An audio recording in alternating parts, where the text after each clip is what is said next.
Hey, you guys. I know how much you loved hearing Traitor Among the Boys from the Boys Against the Girls book series. And so I decided that I would read a chapter each day from book number 7 out of that series, The Boys Return. This is a book that just continues the war and battle between the boys and the girls, the Hatfords and the Malloys. And you may remember that the boys live on one side of the lake and the girls live on the other side of the lake, and their friends, the Bensons, moved away. So in this book, you actually see that the Bensons return. So we'll see what happens. The boys return. This is a level 4.7 book, and it's worth 4 AR points.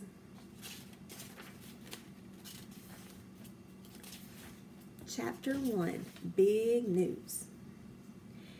There was still a little snow on the ground, but the West Virginia sky seemed to have more blue than it had the month before, and the wind didn't bite the way it had in the depth of winter. The best thing about March, Wally Hatford thought, was spring vacation. A whole week free of Caroline Malloy poking his back with a pencil or tickling his neck with a ruler or whispering "Wally" in his ear. "Do we still have to hang around with them even when we're on vacation next week?" he asked. He and his brother stopped on the sidewalk in front of their house and waited for the 3 Malloy girls to cross the swinging bridge. Ever since a cougar had been spotted in the neighborhood, the Hatford boys and the Malloy girls had been told to stay together when outside. Wally's parents had been particularly concerned about their youngest, Peter, and the Malloys about their youngest, Caroline.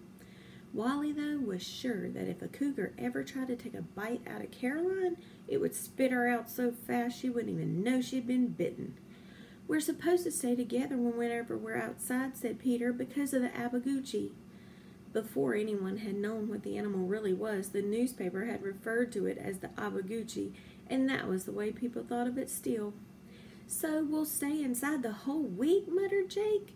Jake and Josh, the twins, were the oldest Hatfords and were in 6th grade. Wally was in 4th and Peter in 2nd. Peter liked being around the Malloy girls, and Josh had actually liked Beth for a short time. Wally felt as though he could stand them in small doses only, but Jake couldn't stand them at all. Down the hill came the girls, their hair blowing in the wind because it was warm enough now to go without caps.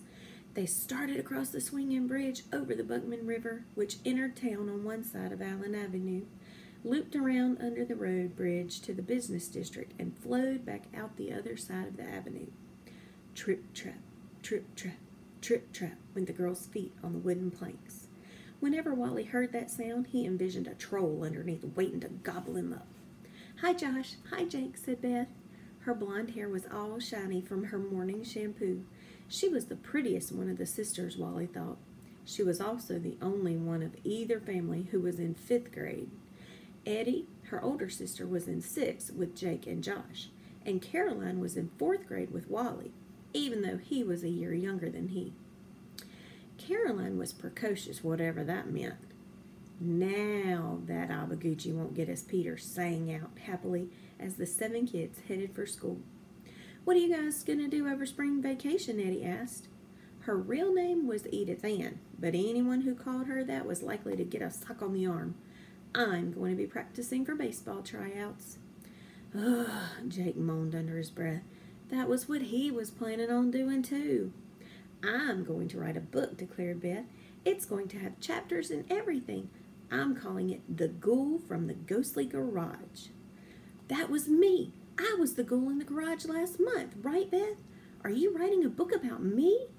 cried Caroline, hopping up and down while she walked backwards facing her sisters. Why was it, Wally wondered, that every time Caroline opened her mouth she was talking about herself?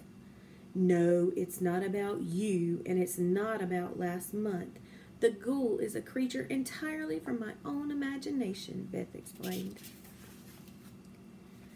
"I could draw the pictures for you," Josh offered. "Perfect," said Beth. Everyone knew that Josh was the best artist in the school. "And I could color them for you," said Peter. That left Wally and Caroline.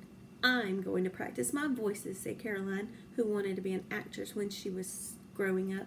She was still walking backward and glanced around from time to time so she wouldn't bump into anything. What voices are those? Laughed Jake. Donald Duck, Mickey Mouse, Tweety Bird. Caroline gave him a haughty look. I'm going to practice reading Tom Sawyer out loud. I'll be all the characters myself. Tom Sawyer, Huckleberry Finn, Becky Thatcher, Aunt Polly, Injun Joe. Suddenly her left foot went off the curb and she tumbled into the street. The boys laughed, but Caroline was laughing too as she picked herself up.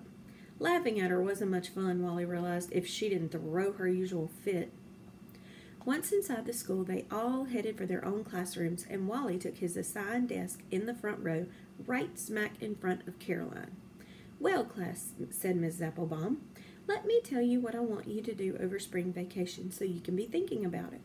A low moan went around the room. The last thing Wally Hafford wanted to hear was that he'd have homework during vacation. It's not as bad as all that, said their teacher. I want you to try something you've never done before, and you decide what that will be. A book you've never read, perhaps? A piece you've never tried on the piano? Maybe you'll learn to rollerblade or play the drums or fly a kite or make a cake. Be an adventurer. Try something new and tell us about it when you come back to school. Now that was the kind of assignment Wally liked. Smiles traveled around the room. All right, Wally said, grinning, and Miss Applebaum smiled. You sound as though you already know what you want to do, Wally, she said. Sure, he thought. Eat an entire half-gallon of super fudge ice cream all by himself. Stay up until 1 in the morning watching Batman reruns. Put a muzzle on Caroline Malloy. But what he said was, not really. What Wally liked to do most was absolutely nothing. Nothing as far as anyone else could see, that is. But a lot was going on inside his head all the while. He could be perfectly content for an hour lying on his stomach on the porch, watching ants going in and out of an anthill on the ground below. How did they know who went where? He would wonder. Did they take turns, or what? Were they all cousins? Or he could sit at a fogged-up window and make designs on it with his tongue. He had discovered that if he licked off little round holes in fog and connected them in just the right way, it would look like a bear's paw print. But always, just when he was having the most fun, somebody would come along and say, "What are you doing, you dork?" And, "Hey, Mom, Wally's sitting here licking the window." And then he'd have to get up and act busy. No, if Wally had his way, he would spend spring vacation doing nothing whatsoever. When the boys got home from school that day after leaving the girls at the bridge, they gathered in the kitchen as usual for a snack. They were passing around the cheese, crackers, and peanut butter when the phone rang. Their mother, of course. She always called from the hardware store to be sure that they had gotten home okay and that there wasn't an axe murderer waiting to kill them. "Hi, Mom," said Wally, his mouth full of crackers. "Everyone's fine." "Well, that's good, because I have some interesting news," said Mrs. Hatford. Wally could hear customers' voices in the background and the sound of someone pouring nails into the measuring scoop on the scales. "We're having pizza for dinner?" Wally guessed. "Better than that." "Better than pizza?" Wally said. Jake, Josh, and Peter stopped chewing and began watching their brother's face. "A new car?" Wally guessed. "Even better than that," said his mother.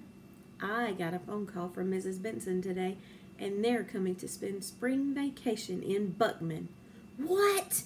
yelled Wally. "The Bensons?" "The Bensons!" yelled Jake and Josh. "They're coming back for spring vacation," Wally told his brothers, and the kitchen erupted in cheers. Jake grabbed the phone out of Wally's hands. "Are they moving back here?" He held the phone away from his ear so they all could hear what their mother was saying. "We don't know yet. Mr. Benson is going to talk to the college about it." "Are they staying with us?" yelled Josh, trying to get the phone away from Jake. "Mr. and Mrs. Benson are staying at a hotel, but I said the boys could bunk with us." "I have to go. I have a customer," Mrs. Hatford said. "Be good, and we'll talk some more when I get home." But there was already a parade in progress. Jake went marching around the kitchen like a prize fighter, fist in the air, and Peter followed, banging a knife against a peanut butter jar. Josh did a little dance of joy, and Wally just stood there, a silly grin on his face. It was because Coach Benson had taken a 1-year exchange position down in Georgia, moving his family there with him, that the Malloys had come here in the first place. Coach Malloy had taken over Mr. Benson's job for a year and moved his family, his wife and 3 daughters, to Buckman, replacing the best friends the Hatfords had ever had. Now the guys will get to see what the Whomper, the Weirdo, and the Crazy are really like, said Jake, gloating. Man, we're going to have fun with Bill and Danny and Steve and Tony and Doug. We'll run rings around those girls. We get Steve and Tony, said Josh, choosing the 2 older Benson boys. They get to sleep in our room. I want Bill and Danny, said Wally. That leaves Doug. Dougie can sleep with you, Peter, said Josh. There will be sleeping bags all over the place, said Wally happily, and 11 people around the table at night, said Jake. We'll do all the stuff we haven't been able to do since the girls moved in, said Wally. Like what? Asked Peter. The room fell suddenly quiet as the Hatford boys tried to think of just what it was they missed doing since the Bensons had gone away. I don't know, just stuff, Wally said.